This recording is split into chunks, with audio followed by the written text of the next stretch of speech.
Hi friends, welcome back to our channel PSR. Good morning friends ఈ వీడియోలో మనం మధ్యప్రదేశ్లోని ఇండోర్ మార్కెట్లో ఈరోజు టమాటా ధరలు ఎంత పడుతున్నాయో తెలుసుకుందాము. ఈరోజు డేట్ వచ్చేసి 14వ తారీఖు 6వ నెల 2024 సంవత్సరం. ఇక్కడ ఇండోర్ మార్కెట్లో అయితే 25 కేజీల బాక్సులు ఉంటాయండి. ఇండోర్కి ఎక్కువగా రాజస్థాను అలాగే కోట ఈ రెండు ఏరియాల నుంచి మాల్ అనేది వస్తుంది. టమాటాలు అనేది దిగుమతి చేసుకుంటున్నారు. ఇంకా ధరలు చూసుకుంటే ఈ తార రకం క్వాలిటీ 50 రూపాయల నుంచి 150 రూపాయల దాకా కొనసాగుతుంది. 50 రూపీస్ టు 150 రూపీస్ దాకా కొనసాగుతుంది. అలాగే సెకండ్ రకం క్వాలిటీ వచ్చేసి 180 రూపాయల నుంచి 280 రూపాయల వరకు అయితే కొనసాగుతుంది.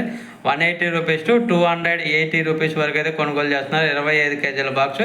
అలాగే ఫస్ట్ రకం క్వాలిటీ టాప్ అండ్ టాప్ ధర చూసుకుంటే 300 రూపాయల నుంచి 350 రూపాయల వరకు అయితే కొనసాగుతుంది. 300 రూపీస్ టు 350 రూపీస్ వరకు అయితే కొనుగోలు జరుగుతున్నాయి ఇండోర్ మార్కెట్లో. ఒక ఫ్రెండ్స్ వీడియో నచ్చితే లైక్ చేయండి, షేర్ చేయండి, కామెంట్ పెట్టండి.